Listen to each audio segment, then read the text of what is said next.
No documento que nós recebemos, senhor Anderson, acerca desta reunião que ocorreu na Bahia, a informação é que ela foi definida em cima da hora, com prazos absolutamente exíguos, e que o objetivo foi exatamente voltado para este planejamento, como eu já disse, com a afirmação feita pelo senhor Almada, que, aliás, acredito, presidente, que diante das informações trazidas pelo senhor Anderson Torres, é muito pertinente que nós possamos solicitar essa acariação com o senhor Almada, porque esse é um ponto central do processo de investigação desta CPMI. Nós estamos tratando do ato do 8 de janeiro, cujo ponto central foi o questionamento do processo eleitoral, foi a não aceitação do resultado do processo eleitoral, que ao longo da eleição de 2022, sobretudo o segundo turno das eleições, houve uma tentativa, e as informações que chegam a esta comissão são claras, de direcionamento do processo eleitoral e depois, na sequência, de não aceitação deste resultado eleitoral. Senhor Anderson, essa informação eu gostaria que realmente o senhor me trouxesse, porque as informações que eu tenho são apenas de jornais da imprensa nacional, as demais que eu falo com o senhor são respaldados em depoimentos ou dados que nós já obtivemos quebra desses sigilos, mas consta, por exemplo, uma reunião do dia 19 de outubro de 2022 que teria acontecido no Palácio Planalto com a alta cúpula, digamos, tanto da Polícia Rodoviária Federal quanto da própria Federal e também do Ministério da Justiça. Essa reunião ocorreu? O senhor chegou a participar? Não ocorreu. Eu não participei, não posso dizer que não ocorreu, mas eu não participei. Agora, deixa eu só esclarecer um ponto, senadora, se a senhora me permite. Perdão. A senhora me corrige aqui. Não foi no Palácio da Alvorada, eu falei Palácio Planalto. A senhora me permite voltar ao assunto anterior só rapidamente? Pois não. Porque é o seguinte, a senhora está falando que houve uma visita à PF.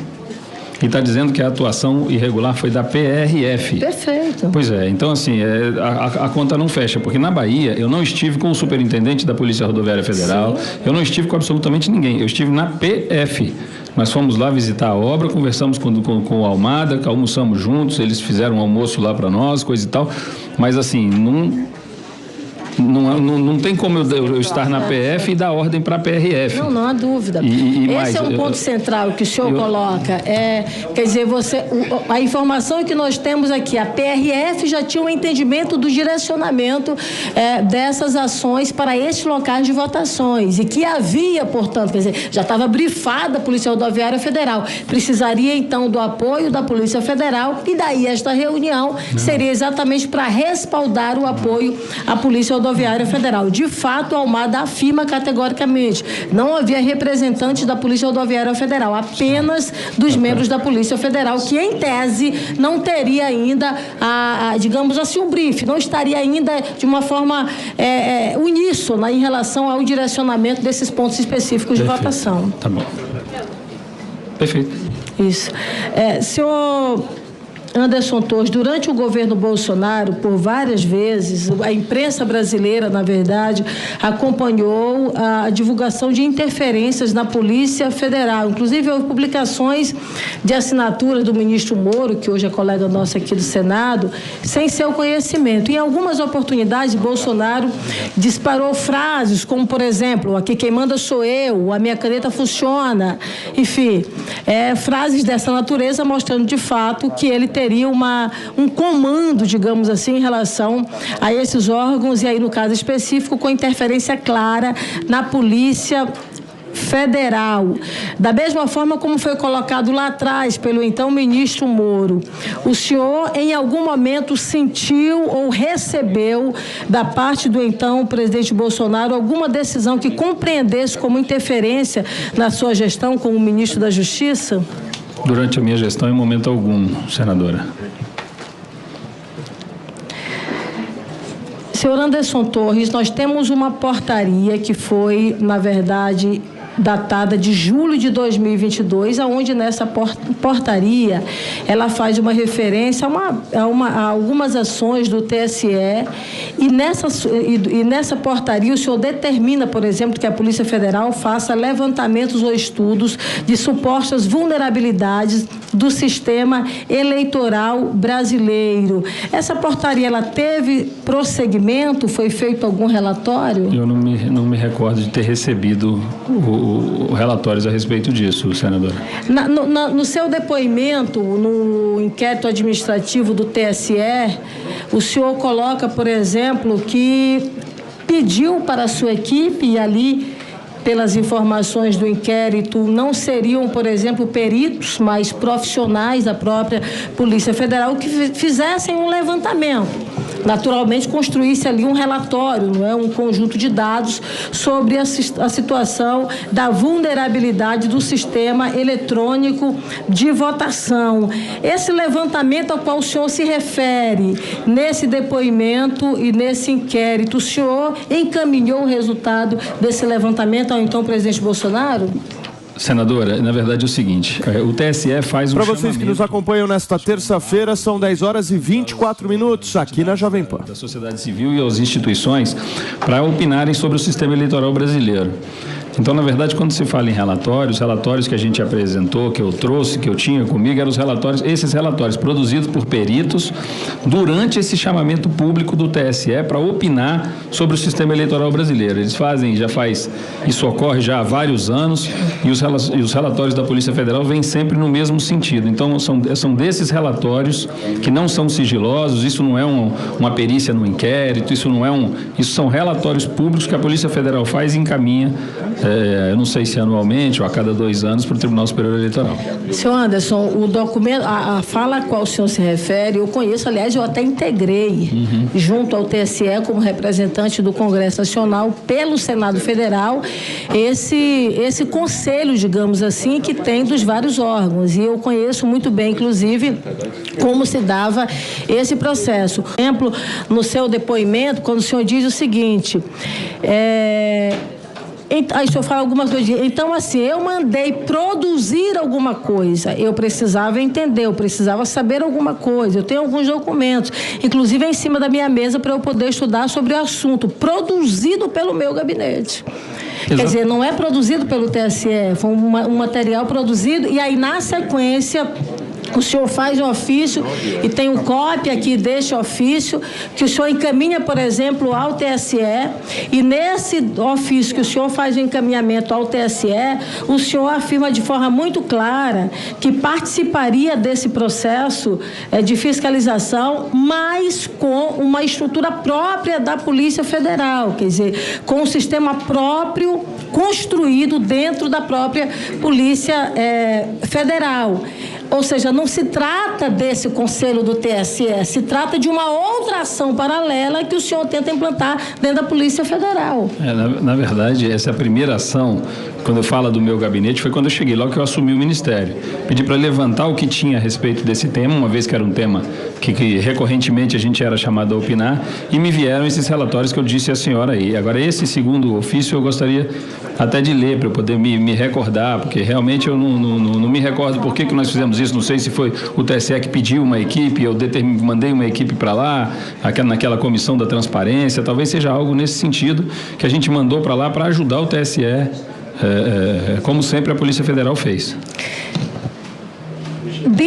Ainda junto à Polícia Federal, eu queria que o senhor me desse uma informação. O senhor, por exemplo, mandou a Polícia Federal investigar os institutos de pesquisa, que foi baseado, inclusive, numa representação assinada por Valdemar da Costa Neto, que é presidente do PL.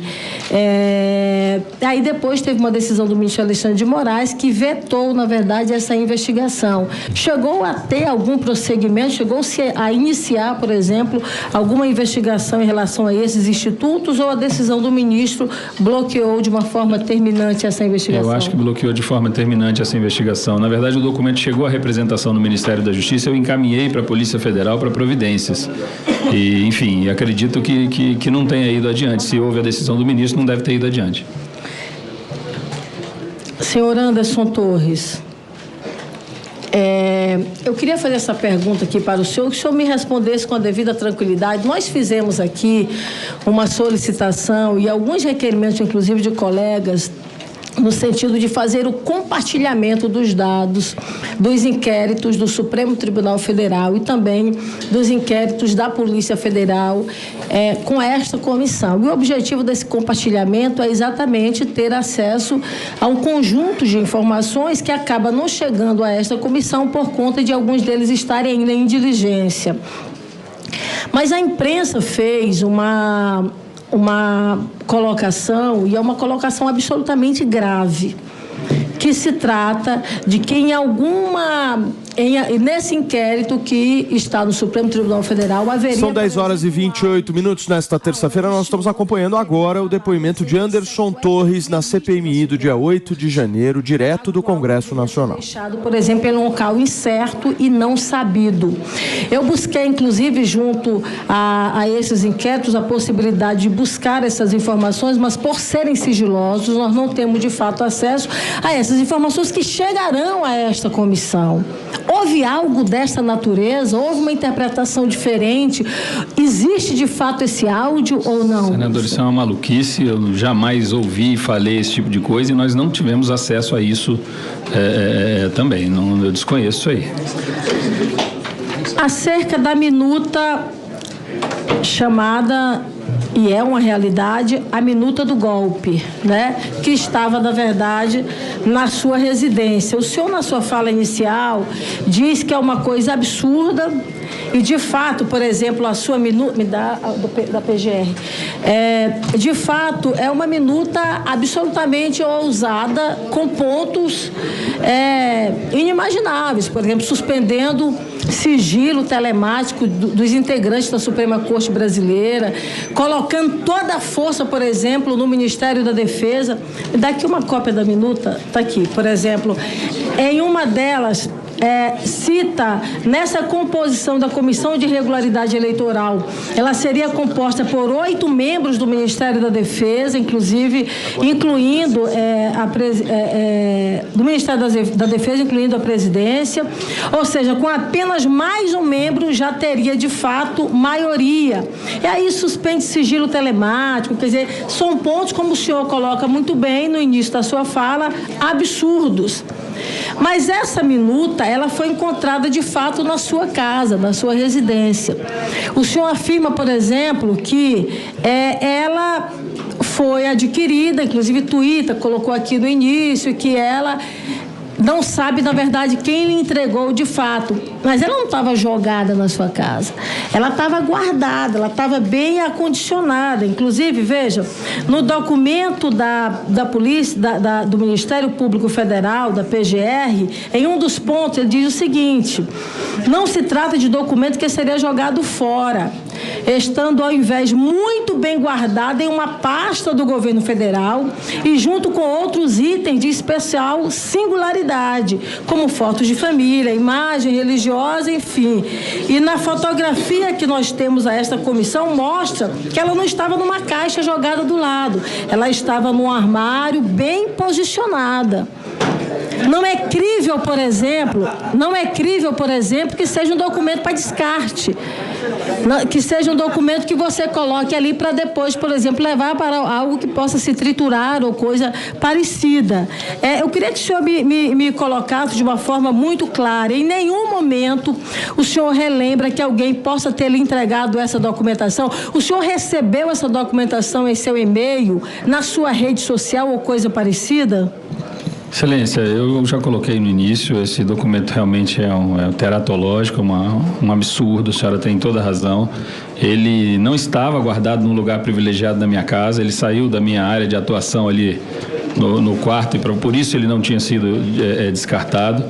Mas é isso, é fantasioso isso aí, jamais saiu da minha casa, eu não troquei, não conversei sobre isso com ninguém, e era um documento que estava pronto para ir para o lixo, para descarte, como eu sempre disse, desde o primeiro momento. Então a fotografia que consta na PGR, ela não é real, porque a documentação que apresentam aqui para a gente, ela estava assim no lugar privilegiado. Estava embaixo de um porta-retrato que nós temos, e por isso ele saiu do meu criado, foi para esse porta-retrato, provavelmente não alguém arrumando a casa, e por isso não foi destruído.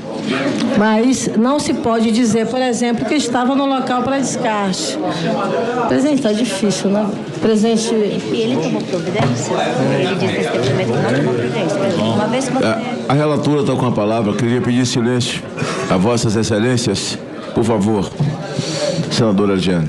O senhor, em algum momento, o senhor Anderson Torres, teve informação, também foi encontrado no celular do senhor Mauro Cid, que já esteve aqui nesta comissão, uma outra minuta, lá no caso de uma GLO. O senhor também teve conhecimento desses outros documentos? Não tive conhecimento, o conhecimento que eu tive foi pela imprensa, que outras pessoas também receberam minutas. Tive conhecimento que no Google tem essas minutas, enfim, o conhecimento que eu tive foi esse, mas especificamente a do Mauro Cid eu não sei. Então, para ficar claro, nessa minuta específica que foi encontrada na sua casa, o senhor em nenhum momento conheceu essa documentação em sua residência? Não conheci, não dei andamento, enfim, é documento para descarte. Sobre a questão da internet, presidente, eu inclusive estou encaminhando aqui a presidência desta casa, porque de fato há uma publicação dessa documentação na rede social. E é fácil chegar a quem fez essa publicação, né? Basta, na verdade, fazer essa requisição ao site. Por exemplo, o site Conjur chegou em algum momento a fazer essa publicação e eu quero requisitar que ele nos encaminhe a autoria desta publicação e desse encaminhamento, que foi exatamente o mesmo documento encontrado. Estou já pedi, inclusive, a formalização. Senhor Anderson, acerca do 8 de janeiro, no qual o senhor era, na verdade, secretário de Segurança Pública. O senhor, no início da sua fala, colocou que o senhor, no início da sua fala, colocou mais uma vez que o senhor não teve informações acerca de atos críticos, não é? Acerca do grau, por exemplo, de criticidade, o senhor estava e viajou no dia 6 de janeiro. O senhor não recebeu nenhum relatório, nenhum alerta que mostrasse realmente o grau, a gravidade do ato do dia 8 de janeiro? Senadora, para a senhora ter uma ideia, no dia 6 de janeiro, às 11 da manhã, teve uma reunião na Secretaria de Segurança Pública para tratar dos acampamentos, para tratar da retirada final do acampamento ali do QG do Exército. Teve comigo lá o general Dutra e a secretária de Desenvolvimento Social do DF. O general Dutra, essa é a imagem que eu viajei com ela, senadora. O general Dutra me mostrou no celular dele. Anderson, essa aqui eram os acampamentos há 1 mês e meio, 1 mês e 40 dias atrás. Esse é o acampamento hoje. Por isso eu preciso da presença da Ana Paula Marra. Peraí. Foi exatamente isso. Naquele dia, naquela sexta-feira, os acampamentos já estavam praticamente desmontados. Ele precisava da secretária de Desenvolvimento Social para tirar os vulneráveis, moradores de rua, antes de fazer o desmonte final do acampamento. Essa foi a imagem que eu viajei com ela na cabeça, de pouquíssimas pessoas naquela sexta-feira, dia 6, nos acampamentos. Eu jamais ia imaginar que aquilo ia acontecer, que aquilo ia virar de novo e se tornar o 8 de janeiro. Quando eu viajei, não havia informação de inteligência.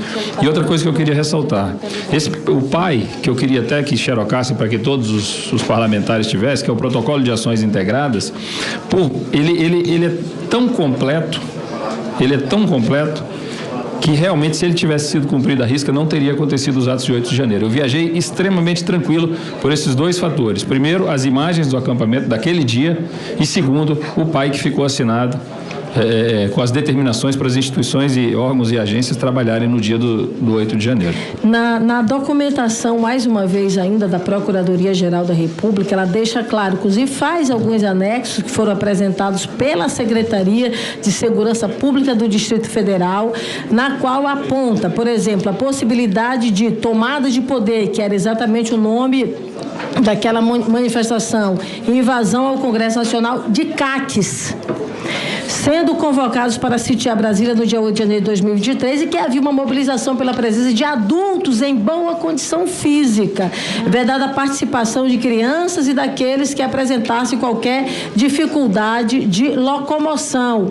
E nessa documentação em que é apresentada pela Secretaria de Segurança Pública, nesse relatório, na qual a Procuradoria-Geral da República apresenta, ela já deixa clara que a convocação era, inclusive, de pessoas que faziam uso de armas, não é? Sim. Ou seja, de pessoas que poderiam estar indo para ali, já que estavam buscando, por exemplo, armas de fogo, porque CACs e outros mais, inclusive, que tinham posse de armas, estavam sendo direcionados. Por si só, no tipo de mobilização, do tipo de manifestação, já não se presume, por exemplo, que poderá haver violência grave? Se presume, por isso o plano de ação, o protocolo de ações integradas previa como resolver isso aí, com fechamento da esplanada, isolamento da Praça dos Três Poderes, proteção de todos os prédios da esplanada, com um trabalho conjunto com a Polícia do Senado, com a Polícia da Câmara, com a Polícia Judicial, o Batalhão da Guarda Presidencial fazendo a parte dele. Tudo isso ficou previsto, tudo isso ficou assinado por mim. Assinei isso às 15h28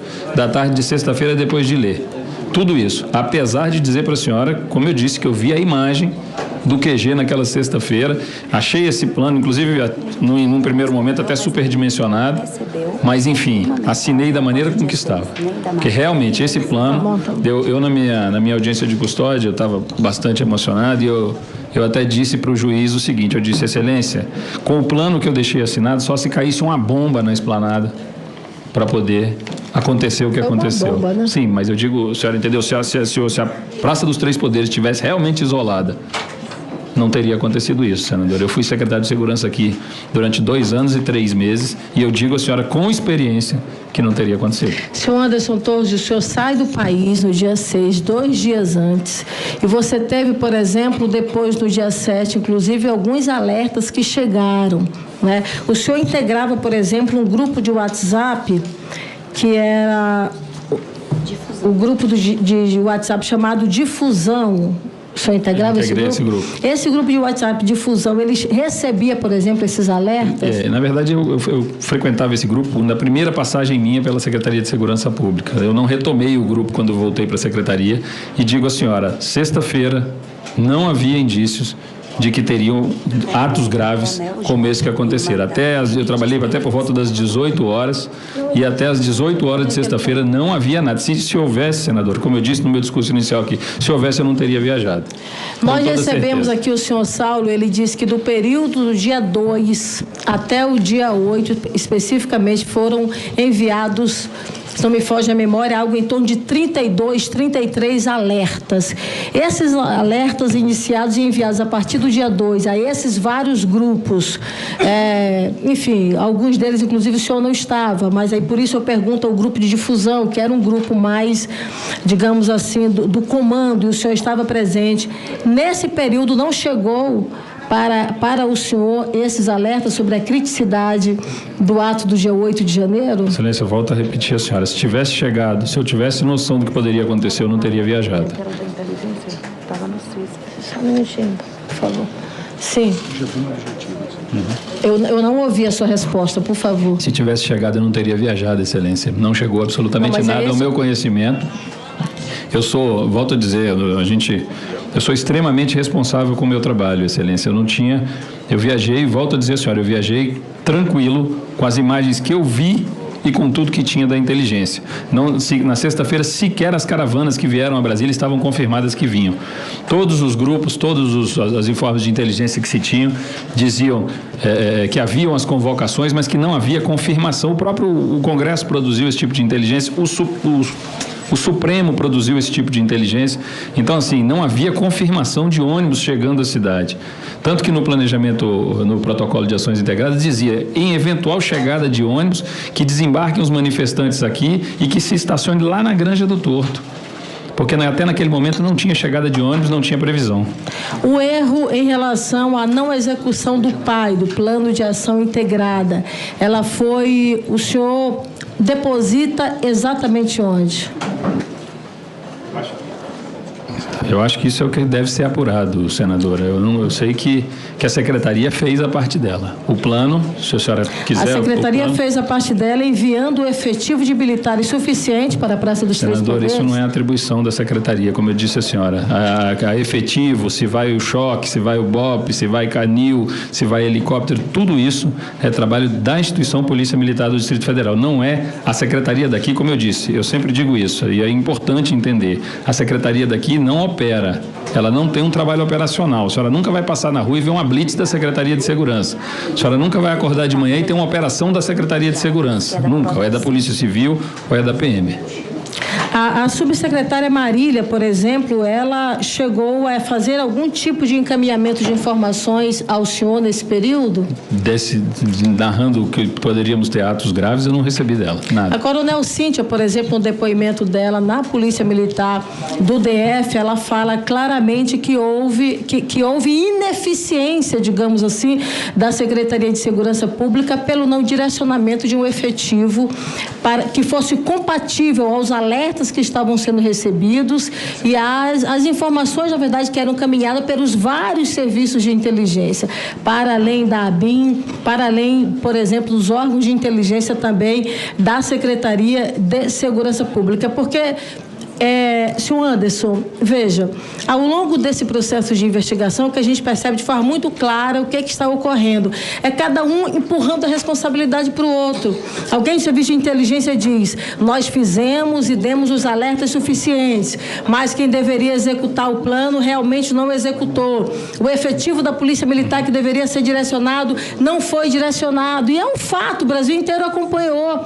Nós vimos aqui milhares de pessoas subindo a rampa, fazendo o que fizeram de baderna e um efetivo de militares muito pequeno.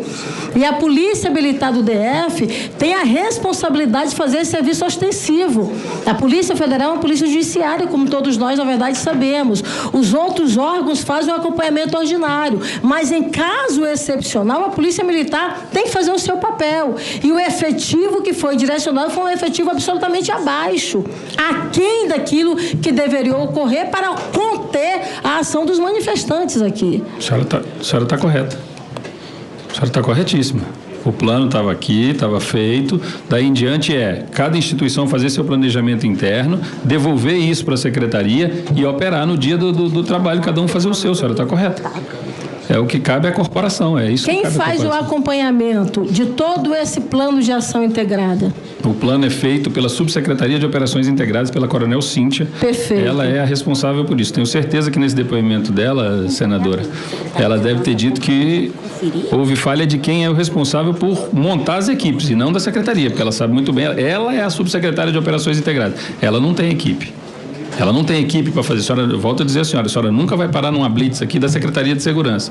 A senhora nunca vai ver uma operação de 6 horas da manhã aqui da Secretaria de Segurança, porque aqui a Secretaria não opera, ela apenas integra os órgãos de segurança. Então, só para finalizar, presidente, mais uma vez, em relação, então, ao depoimento da Coronel Cíntia. A Coronel Cíntia que tinha a responsabilidade de fazer esse planejamento, digamos, então, que ela falhou em relação a esse direcionamento de atribuições. Negativo. Ela fez o planejamento, que fui eu corroborei esse planejamento. O planejamento é feito pela subsecretaria, passa pelo secretário executivo e o secretário de segurança valida. Eu validei esse planejamento que está aqui comigo.